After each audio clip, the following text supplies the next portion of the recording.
Sega, typically what comes to mind are obviously Sonic the Hedgehog, or maybe all the consoles like the Mega Drive to the Saturn or Dreamcast. But remember the time after the Sega Dreamcast? Yeah, it was a weird time for Sega. They had to pull out completely from the console market and immediately put their Sonic games on Nintendo. Biggest bruh moments ever. Okay, just kidding. But you may be thinking, why are you even bringing this up? And what is up with the history lesson? Well, it is because today I'm looking at this weird game called Gun Valkyrie for the original Xbox. So, looking into this game was very interesting. I was moving through the uncharted territory, the deep, vast jungles of the Microsoft Studio Games library, and there I saw a monk, and he forspoke, and handed me a game. This game, you might ask? Well, yep, it is indeed Gun Valkyrie for the Xbox. I quickly looked at the game, and looked back at him, and then back at the game, and then eventually I murdered him, but that is irrelevant to the story. Anyways, so Gun Valkyrie is a game developed by Smilebit and published by Sega. You may know of Smilebit if you have ever played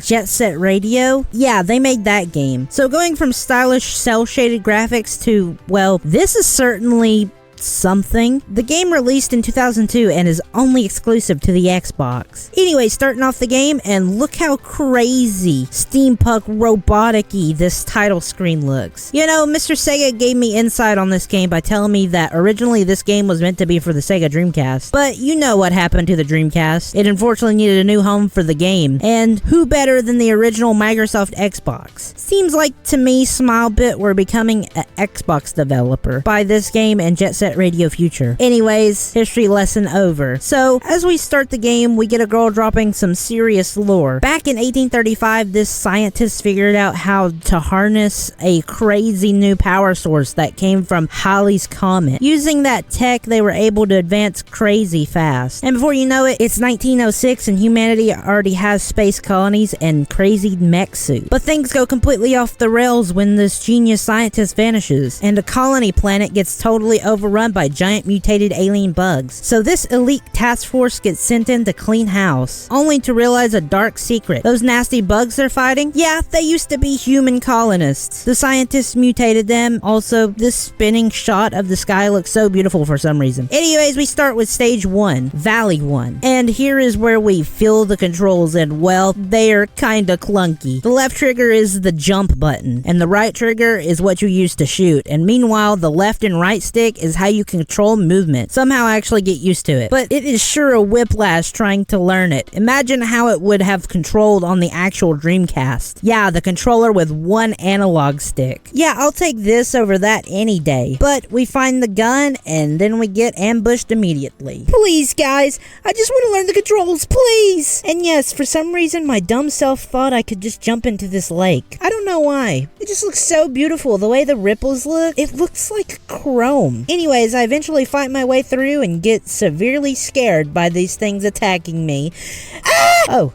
Whew. Anyways, we finished the level, and let me tell you, viewer, that was scary. But now after that, we get two choices for our next level. We have either Valley 2 or Civilian Base 1. And of course, I went with Civilian Base 1. And let me tell you, viewer, this part of the level was kinda confusing. It has just piles of enemies, and at first I have zero clue on where to go, but apparently you just have to eliminate all the enemies in the base. And I don't know if the original hardware did this, but the amount of enemies makes the game start lagging so hard. Like, we are talking slower than Sonic 06 on the PS3. According to Honest Gamers, the game does have slowdowns. So if you see some of my footage moving in slow motion, that is why. Probably. Anyways, I finally make my way through this confusing maze of a base, and then we make it to the end, where the entire room is filled from top to bottom with enemies. Like, why do this to me, game? Why? Anyways, we win, and we are moving on to the next level. So the next level is Valley 2. We are back to Nature Valley's ranch, and by the way, I really love how aesthetic this looks. From the music to the orange hazy sky, it nearly brings a tear to my eye.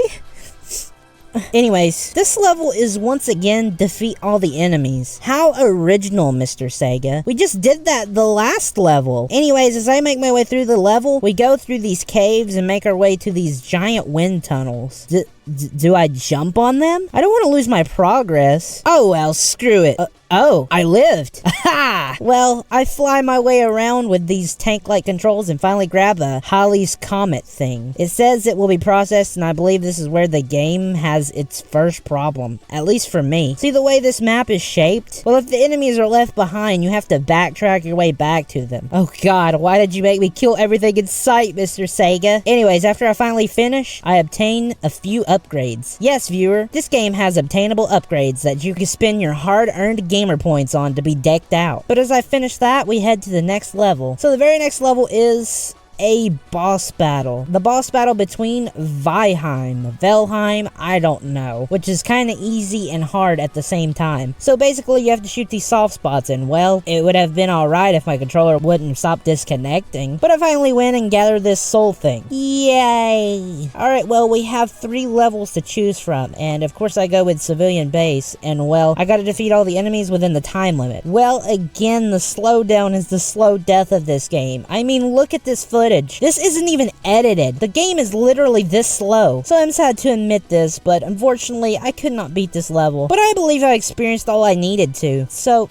thank you so much, Mr. Sega. The reception for Gun Valkyrie was kind of mixed. Critics generally liked the game's unique movement system and presentation, but many people found the controls difficult to learn. Over time, it's become one of those weird cult classic Xbox games that people either absolutely love or bounce off of completely. Which, I gotta say, I liked the style, the overall art style, and I do love the cyberpunk, like, steampunk aesthetic that it was going for. I hate the controls. It's just so clunky, and the overall overarching story is just so weird. But I do love the easy pick and play, like, arcade style of gameplay. It's just a simple shooter. I'll just put it that. Frankly, I believe this game could use a remake. But yeah, with all that said, that is MikaHotShot signing off, and I hope y'all enjoyed this review.